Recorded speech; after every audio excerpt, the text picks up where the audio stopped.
listening to the Concierge Coaches Show with Bruce Cameron and Wayne Fritz, only on LA Talk Radio.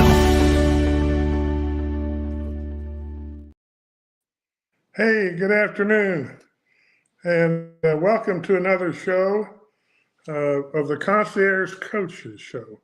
Bruce Cameron and Wayne Fritz. I'm Wayne, and Bruce is kind of off the program today. He's had something come up, and our guest speaker, Dave Bryant, may have to reboot, but he's here. We talked to him just a minute ago. But if we got an exciting day today, Bruce will be back next week at the regular time. But today we're going to be speaking with a Dave Bryant, and Dave has written a new book. He's a very good author. This book is called The Confessions of a Door-to-Door Salesman. And Welcome to Success. And what a book. I read this book. I've read dozens and dozens of books about sales, self-help, and all that. But I'm going to tell you what, this one hit home because it's real. It's so real. It's real. It's personable. And at the end of each chapter that Dave covers, and we're going to go through some of them, he's got a lesson. And that's a really, really good thing. So I think we're going to enjoy hearing about this book. And it's about 300 and some pages long, but it's very easy read. I think you'll really, really enjoy it. And to begin with, it's got chapters that we can learn from that start off with find your why. In other words, if you're in sales, or no matter what you're doing, whether you're in sales, or I think we're all in sales no matter what we do. If you are a doctor, you're selling people on what might be wrong with them and what they need to do to repair it. And then about leadership, the power of money. The hustle pays off. In other words, never stop.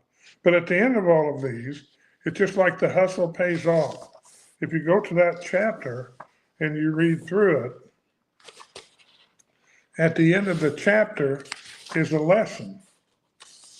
And that's a pretty good thing. The lesson that he learned is that leaders need to guide their people hands-on. In other words, showing them the way and how to succeed, especially direct sales. It's about accompanying someone else less experienced.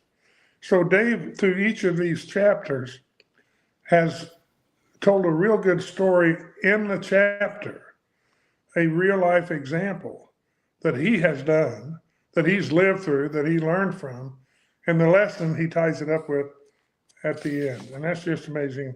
And I'd like to introduce this guy. He happens to be a good friend of mine. We didn't start out that way, but we didn't start out as enemies either.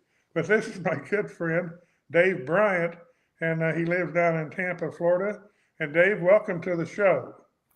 Well, thanks, Wayne. I had a little technical difficulty, but I believe I'm caught up with you. And I'm so excited to be here with you guys today. It's a beautiful day here in Florida. So, Wayne, what questions can I answer about this book and how it can help people? Well, Dave, I was just going through some of it, and I think I don't know how we're going to answer, but I think the best way to handle this is to go through some of the book. You know, the way you broke down each chapter, because it's called Confessions of a Door-to-Door Salesman. And that in itself is an open topic. If any of us have been in sales, I mean, you could stop and think about a lot of things that could go a lot of different directions. But right. Let's pick anything here. Sales career on fire. Is that it? Okay, yeah. It doesn't matter. But if we just take a chapter, pick any chapter, you can't win. Everybody's a winner. Right. Well, here's a good one. Let's go to page 53, Dave. The power of teamwork and mentorship. You know, our business, the sales business, is all about help that we get as we're coming up, and also the help we can offer to the younger people just getting new into the sales. I can count every one of my mentors. and I didn't hire them. They just came into my life. Right. Well, I think the most important thing for those of us that are in the sales arena, whether we're salespeople or we're managers or we're leaders or we own our own business, is as part of the growth process, we're always looking for that next great salesperson. And when we do that and we spend that energy trying to find that person, trying to bring that person in, we grow personally. So if Wayne, you go out and you bring in a new lady to sell your product, now you're putting time and energy and philosophy and hard work into her and helping her. It takes your mind off you and your issues and your problems, and it makes you a better teacher, a better trainer, a better salesperson, a better customer advocate. But not only that, that person then gets excited and he or she brings in another friend, another neighbor, another relative. And now we have stuck people to people. And when there's two of them or three of them working together, there'll be an explosion of energy, an explosion of sales, an explosion of growth, an explosion of business. And it goes on and on and on.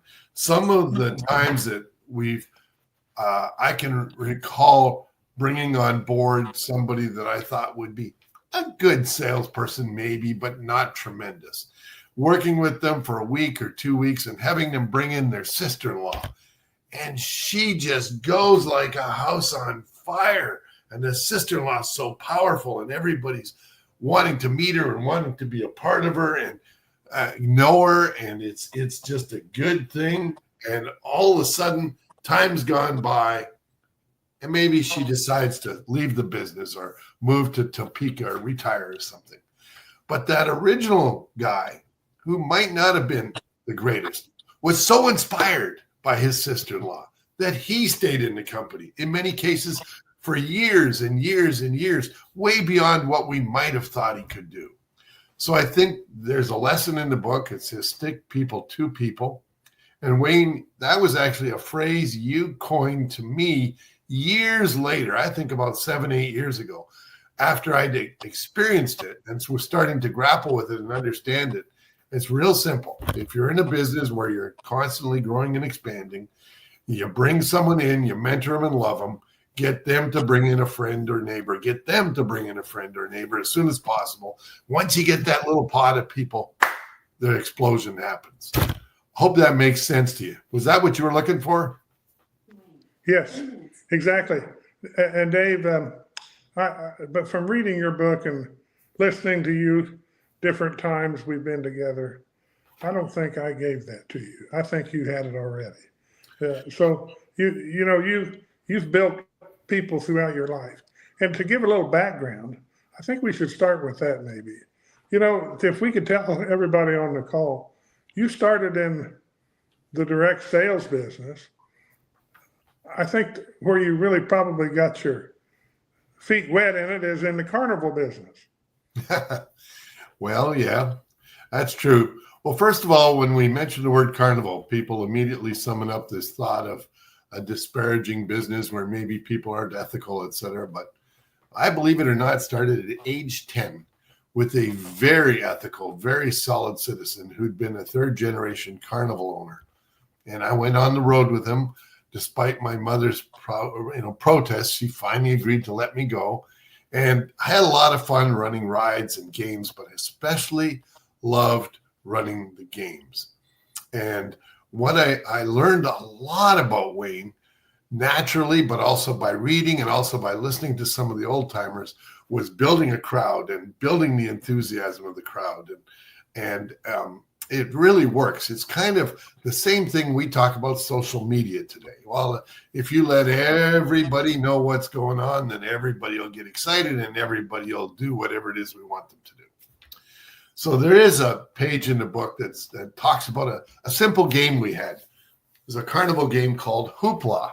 And in Hoopla, you buy these wooden hoops and you stand back from about 8 feet and you throw them at these prizes. And if they go over the prize, and they land flat on the table, you get whatever's in the prize box. And beautiful stuff, Wayne. Beautiful Timex watches in those days, and we're talking over 50 years ago, and glassware and little stuffed animals and all kinds of stuff. And it was expensive stuff. We spent 40% of our take at wholesale just buying these prizes. So we sold 3 hoops for $0.25. But the hardest thing was to start the fire, Wayne. People would walk by, I'd yell, hoopla, hoopla, 3 for $0.25, and nobody would come by. Finally, I'd see some cowboy walking by. I'd say, hey, sir, can I see you for a second? They'd stop. He'd come over. I'd say, listen, 3 for $0.25. I don't want to play. And I'd hold out 3 hoops, and I'd go, 1, 2, 3, 3, 3, 3, 3, 3, 3, 3, 3. I said, you must have $0.25 in there somewhere. So I've given him 10 or 12 hoops. Well, he throws me $0.25. Well, just as he starts throwing the hoops up in the air, I start yelling, oh, my gosh, look at that, look at that, look at that. Another cowboy walks by. I said, hey, sir, come here. They're 3 for $0.25. 3, 3, 3, 3, 3. Give him 10 or 12 hoops. By the time I got 3 cowboys together, and we played a lot of sports days and rodeos. That's why I call them cowboys. They'd all be throwing hoops and yelling and screaming. Everybody else would come by and give them 3 for $0.25. Well, I'm telling you, Wayne, as a 10-year-old, I could run that game up to $1,000 a day, almost all in quarters and dollar bills. And that's a lot of folks playing, and that's a lot of hoops. That's a lot of back-breaking bending over an 8-10-hour day on a dusty carnival lot. But that is the essence of what it takes. Create the excitement, identify winners, identify players, identify people that are doing things. Whatever you got to do, just shovel the kerosene on the coal till you get the fire lit, and then once it's lit, it'll burn. And in direct sales, you and I know that's the same thing. People don't just start out selling. They start out maybe a little bit, but we got to get them excited, keep them excited, plan campaigns to get them excited. And then once they see each other rolling, now we got something going. And it's the same thing. Social media has been so good for us in our industry because we can say, oh, congratulations to Johnny. Congratulations to Susie. Look how well they're doing, etc. So, Wayne, I see your screen's gone blank. Can you hear me? Okay, well, you may have a technical problem just like the one I had. So I'm going to pick up a page and keep going. I want to talk about a thing that occurred to me when I'd been in the business a couple of years. Once I started as a part-time direct seller. I started in September of 1978, 46 years ago. And I started part-time. And I told the boss, I'll work with you part-time till I get a real job. Now, this is all on page 78, 79, 80 of the book, actually, page 80. It's called Top Sales. In February 1981, I was fortunate enough and enthusiastic enough and energized enough to create a massive, exciting month for myself. And Wayne, I went out in that month and ended up being top in the country. I'm on page 80, Wayne, talking about another issue. So ended up being top in the country. And that was out of 7,000 salespeople at the time. That's pretty good lick for a young guy. And boy, was I enthusiastic. But as I started getting recognition, I started getting full of myself and, a little egocentric and a little cocky and a little smart, And I knew I was hearing the feedback that was going to be a problem because people don't like people that are braggadocious and they don't like people that are all egocentric. And but I was enjoying it because people were saying good things about me because after all, I was number one. But it turns out if you really want to be number one, there's a price to pay for leadership. Well, I came to a convention in April of 1981. Our president was there. There was 300 people in the audience. We're going to have a great month. And he takes the stage and in his delightful baritone voice, he describes how I've won not one, not two, but not three, but 8 different trophies, Wayne. Oh my goodness, that'll feed your ego. So what am I going to do? I got 8 trophies, and he says, now we're going to have him come up and address this audience. And as I was walking up, I was having this internal dialogue. And keep in mind, I'm 23 years old. I've beat 7,000 other people.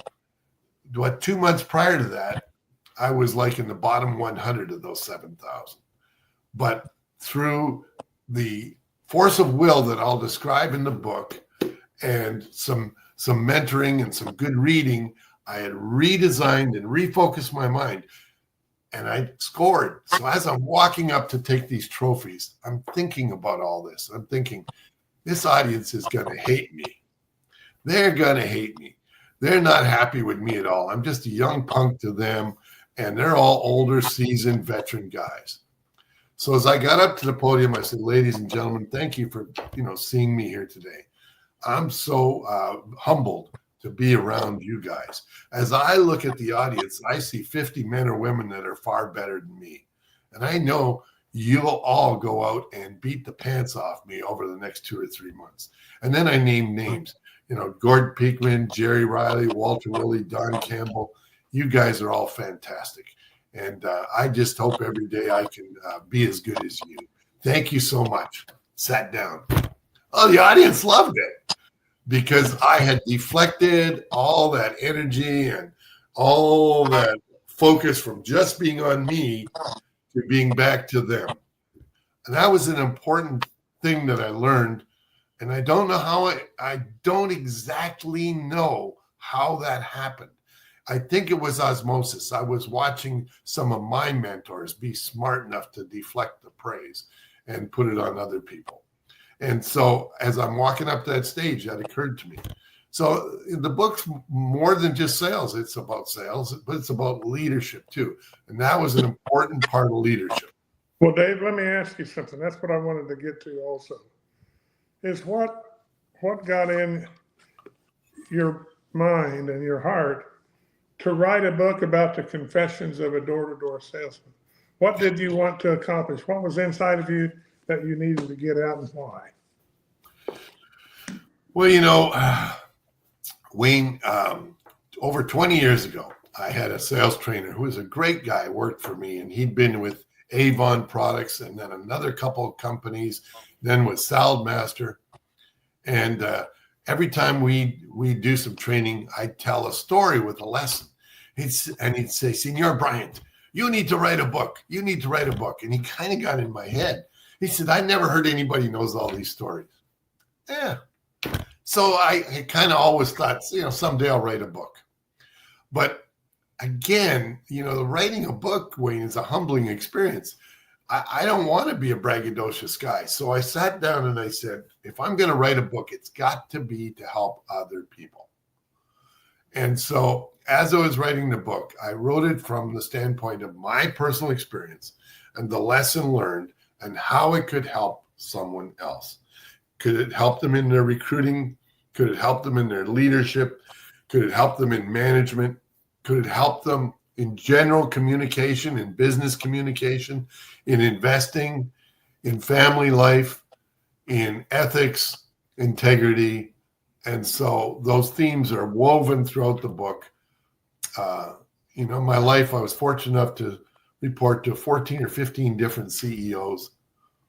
And you learn from all the great ones, but you also learn from the bad ones. And the lessons from the bad ones are, don't do what that guy did.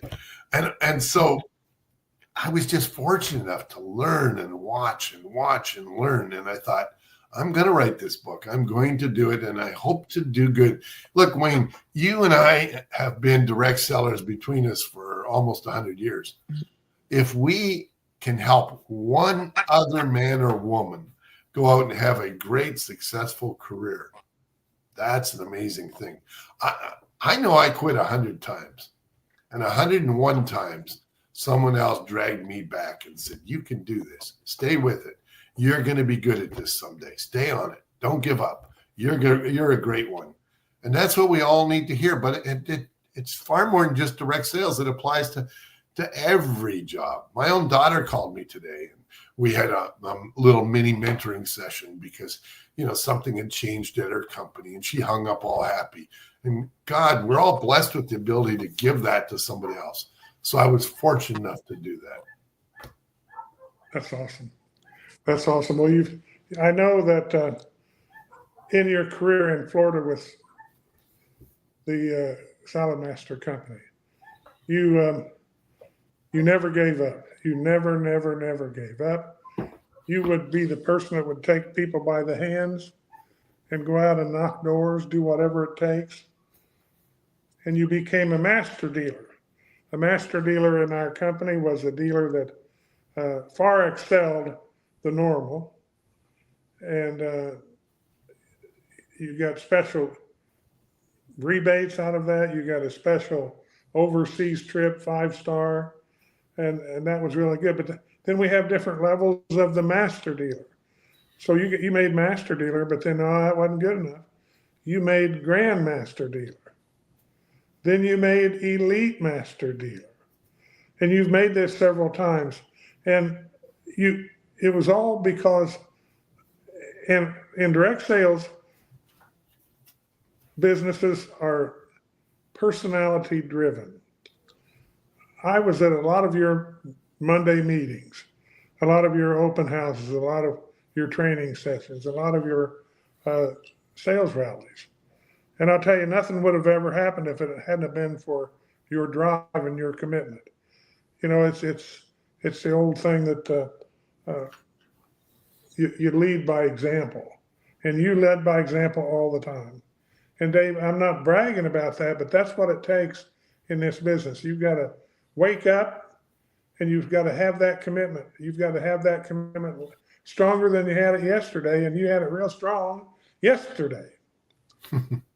And if someone's not ready, you take them by the hand and you drag them along. Just like you said, the 101st time you fell down, somebody picked you up and told you that you could do it. So I've seen you do that with a lot of people.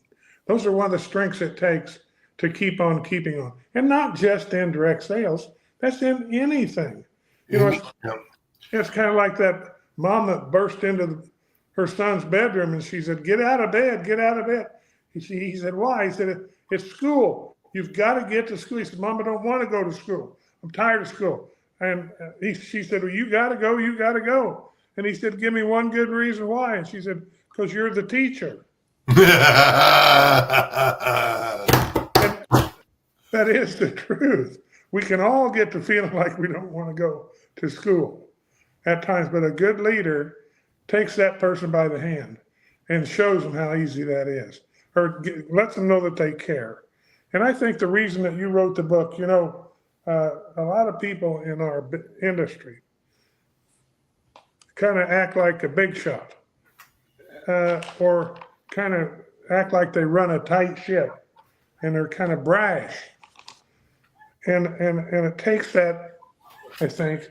But Dave, one thing I noticed about you that I think makes this book such a success is that you've got a heart as big as Texas. Well, you get people in your organization and they'll say, Dave's a big teddy bear. And that's kind of what it is. You've helped, and let me repeat, you've helped more people than Carter's Got Little Liver Pills. Now, I don't know if anyone on this call can remember what Carter's liver pills were, but there were a lot of them.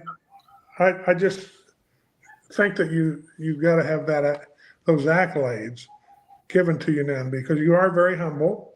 But to be a good leader, I always read that you give the credit and you take the blame. Yeah. Well, Wayne, thank you for that. You've caused me to reflect a lot in the last few minutes.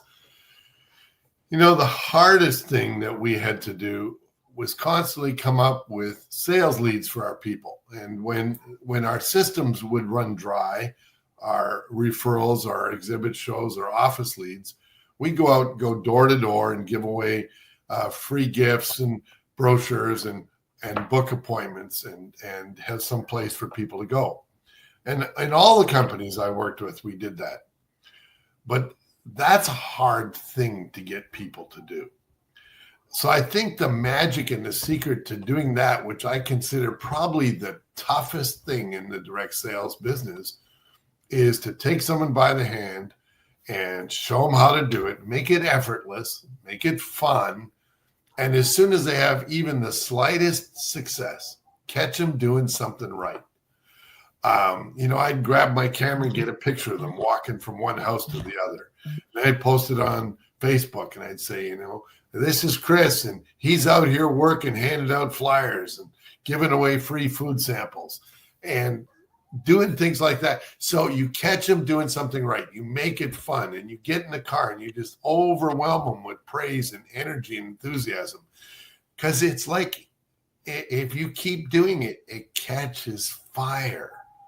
And once they do it enough, over and over and over, suddenly to their profound surprise, they find they like making cold calls.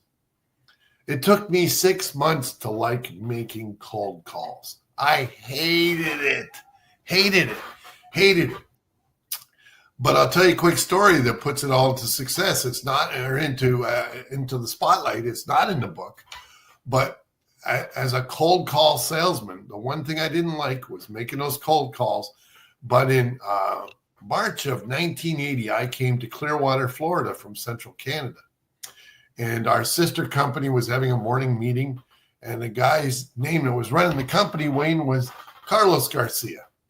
So I knocked on the door. He opened up early. I said, Carlos, I'm from Canada. I'm from your sister company. Do you mind if I watch the meeting with you? He said, oh, that'd be great. So he went in and ran the meeting. He did a great job. And then he had a big truck full of inventory come. So I helped him unload the truck. Just wanted to spend some time with this guy. I said, Carlos, I love this business, but I hate going door to door, Carlos. I just hate it. I said, I'm starting to get used to it, but I hate it. He said, Senor Dave, I love it. I said, you do? He said, I love it. I said, why do you love it, Carlos? He said, Senor Dave, for 10 years, I was locked in Castro's prison. And every day I got a big hammer and got to break rocks. And that's all I did all day long, 7 days a week for 10 years. Finally, they let me out and I escaped to America. He said, I get to go out door to door in the bright sunshine to talk to people and try and sell my product. I love it. Oh my gosh. I just slapped the heck out of me. It's all perspective. Once we change our minds and get ourselves thinking right, everything changes. And that's what happened. So you'll see a lot of that stuff in the book, Wayne. You'll get a lot of those instances, a lot of those stories. Wayne, can you hear me? Sure You're can. muted. Yeah. Hope that was helpful. Well, I've heard that story from him before, and that is amazing, guy. Can you imagine? Oh, yeah. About, that's why we say have an attitude of gratitude. Yeah. Because there was somebody that broke rocks For 7 days a 10 week. years. For 10 years. I go out in the hot sun in 2 hours. I'm like tired and sweaty. And oh my gosh, it's so hot here in Florida. I think I'm going to die. He did it every day for 10 years and on meager rations too. Yep. And he didn't get any money or any bonuses or any trophies. Yeah. Man alive. It's amazing. But Dave, when you have it, and I always want to refer to the book. I hope everybody gets this. Where can you get this book, Dave? You can get it on Amazon. And again, it's under my name, Dave Bryant, and it is Confessions of a Door-to-Door Salesman. So, I had a lot of nice positions in the various companies I was fortunate enough to work for. But, Wayne, the core and essence of all of them was to be a salesman. And whether you're selling product to the customer or you're selling education to your own team to get educated, or you're motivating them, or you're addressing the board of directors. You're selling at all times. That's what we do as leaders. We're selling people on the idea of moving forward with energy and enthusiasm, and Exactly. going to the next level. And,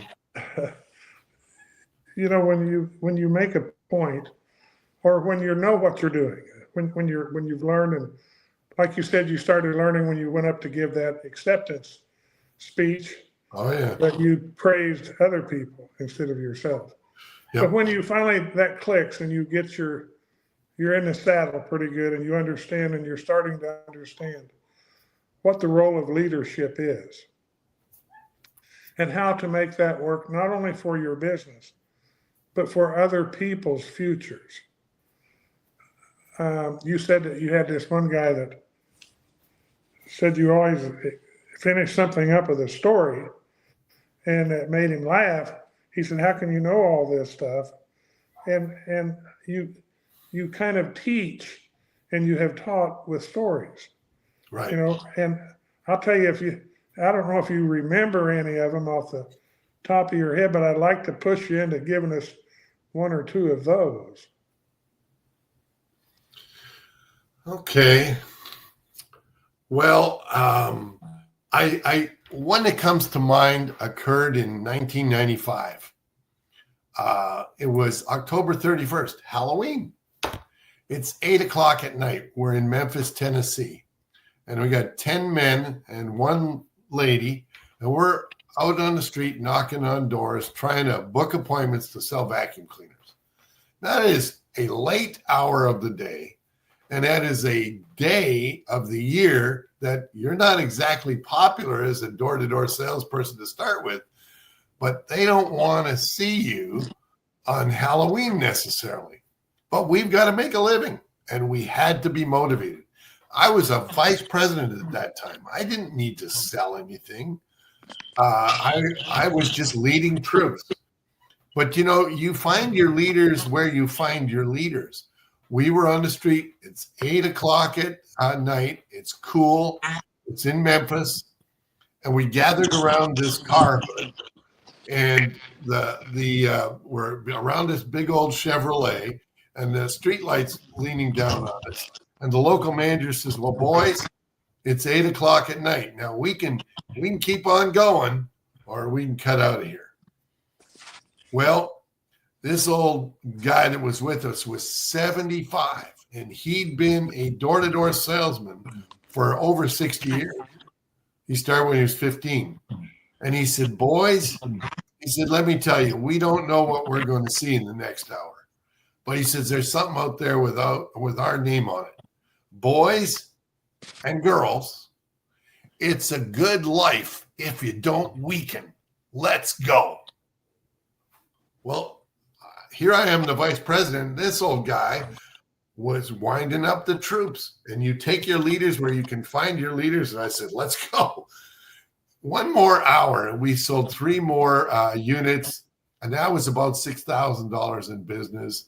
And at 30% commission, about $1,800 to 3 different salespeople. All it took was that one phrase from that one man. Boys and girls, it's a good life if you don't weaken. And by God, back we went, and it happened. And I've been telling that story for 28 years. So there's where the stories come from, real live experience. Exactly. Exactly. And we have so doggone much fun doing it. So much fun. So, I think that's kind of some of the things you wanted to hear about. Gosh knows, we've done it all, Wayne, and I can tell you it's a formative career. If you want to know where the money is and you want to make some serious money, direct selling, whether it's a part-time position or a full-time or a leadership position or a business ownership position, some big money. Wayne and I personally know over 50 millionaires that have made their fortunes as direct sellers, probably closer to 100. Yep, me too. And Dave, you're one of them. Yeah, they have a call on at a Salamaster called the ICE call every Monday, Wednesday, and Friday. And ICE is an acronym for Inspire, Challenge, and Educate. And it's funny, this week, it is your company.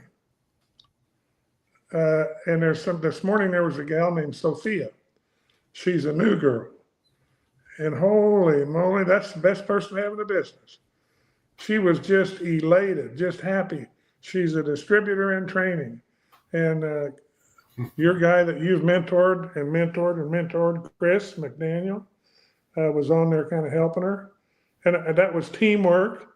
So that right there is some of your legacy, because I don't think anyone on the call today or on this show today understands that you've been kind of retired for the last year. Yeah. And Sure have. Those guys have been running it, but all it takes is some seed planting, Wayne.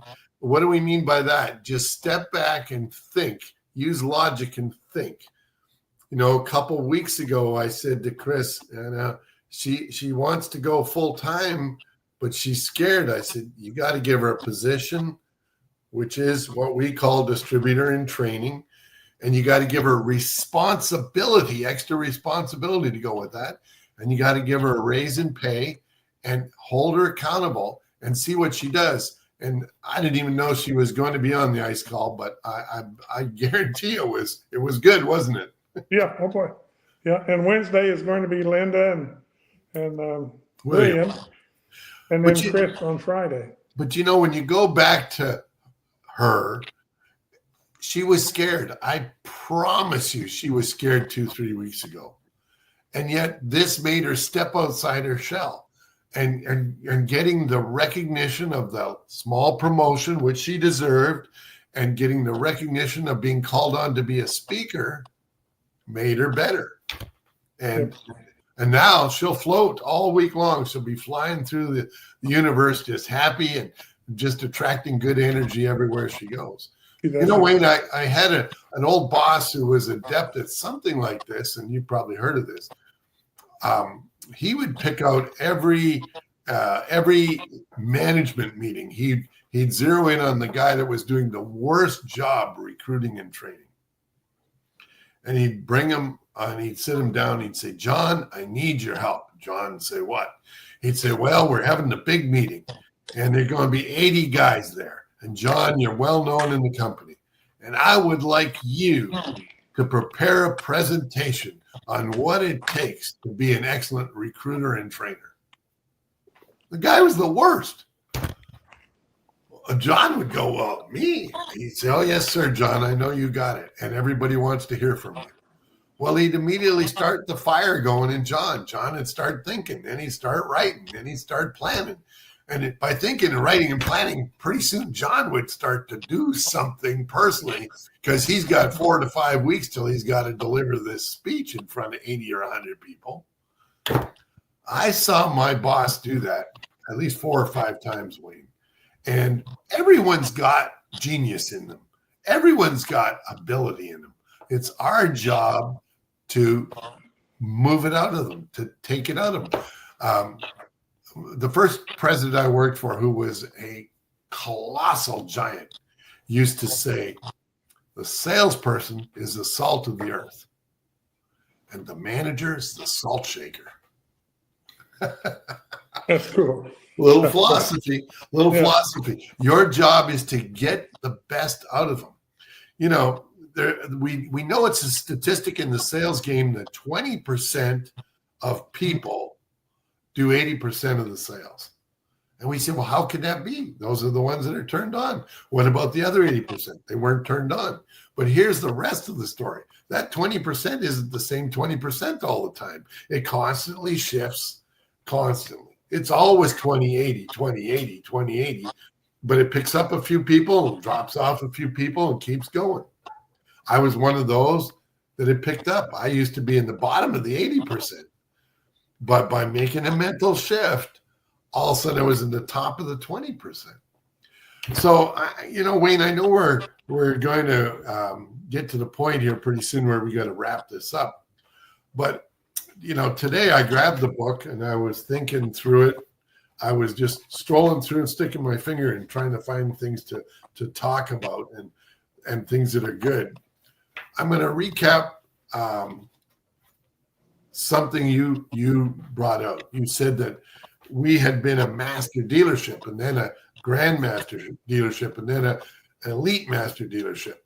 And I'll tell you what the difference was between being grand or master dealership and the next level up, grand. The difference was my wife and myself went on a cruise and we thought long and hard and determined that we weren't doing it right. We were getting the accolades, we were winning the trophy, but we weren't bringing the people along with us. And it was creating a little bit of poison and resentment in our organization. So we went home and we said, this year, we're taking the top 10 performers with us. When we get to be a Grandmaster dealership, we're taking all you folks on a cruise. Well, that cost me $20,000. And my wife said, you're crazy to do that. And I said, well, good crazy, because we're going to spend 20 grand, but we're going to elevate the careers of 10 people. And not only that, they're going to buy into this thing. It's not we're master dealers. They're part of a grand master dealership. It's all of us. It's not just me and my wife that are running the show. As soon as we did that, Wayne, we spent that $20,000. Everybody started pushing and going, and we took them all. We hit the level. The next year, we went on a big cruise together. But the sales went up so high, the extra profits were nuts. And the profits was that's what we cash. We don't need the bonuses. My best bonuses, I guess, were in the range of 50 to 75,000 many, many times. But the reason we do our business and work so hard in our industry is for the profits, and they're there as well in big ways. So by changing that philosophy, taking it off us and putting it on them, we elevated a lot of people. Everybody chased them all the way up the ladder, and our business doubled in a 5-year period. Doubled. Oh, I was around and saw all that stuff. Yeah. It was crazy. It was wild. And we got to the point where we would never accept a plaque or trophy without bringing as many people as we could gather to the stage. And lots of times when I had a leadership trophy, there'd be a trophy for the top dealer or whatever. I'd say, well, I want this distributor to come to the stage and please accept the trophy on behalf of us. Why? Because I don't need the spotlight. I need them to get it. And I need them to feel rightfully that they're the drivers. That's right. And we see that in every good business. We see it in every successful sports team. We even see it in Hollywood. The masterful actors are always the ones that the new actors say they loved them and mentored them and recognized them and bought them a soda on a bad day and patted them on the back and handed them a tissue when they were crying. Well, Dave, I'll tell you that it's been a great visit. But how can people, again, go through, how can they get your book? How can they get hold of you if they've got any questions? Well, Wayne, that'd be simple. They can get a hold of me on my email is dave@NCS, Nancy Charlie Sam, NCSFL for Florida.net. And the book, Wayne, is available on Amazon in a Kindle format or a soft cover. It's soon going to be in hardcover, and it's very reasonably priced. Gosh, Wayne, I've been traveling a lot. I can't get out of Starbucks for me and the lady I'm with and a couple of pastries for $20. And even the person at the Starbucks counter now expects a $3 tip just for taking your order. So you can't get out for $20. So this book has in it some stuff that could change your life. And you're not going to change my financial equation if you buy it, because I got plenty of money. But you might change your financial equation, and you might change the equation of someone that you give it to. So that is my hope for you. That is my hope for you, audience that's out there. Get the book, find the lessons, give it to someone else, buy them a copy, and think and grow rich together and enjoy American business, enjoy the sales game, enjoy the direct sales game. Wayne, I think we're out of time, Wayne. And yeah, we are. And I tell you what, we'll see you all next week for the Concierge Coaches Show on behalf of Bruce Cameron. And we've got the little show that could. We're on Apple. We're on, aggregates of, I can't remember them all, but we're on a bunch of them. And so come see us next week. And we sure appreciate y'all. And David, thank you very, very much. Hey, I hope it helps you. Thank you, Wayne. You have been such a pleasure. Enjoy the day, everyone. Thank you. Thanks, Sam.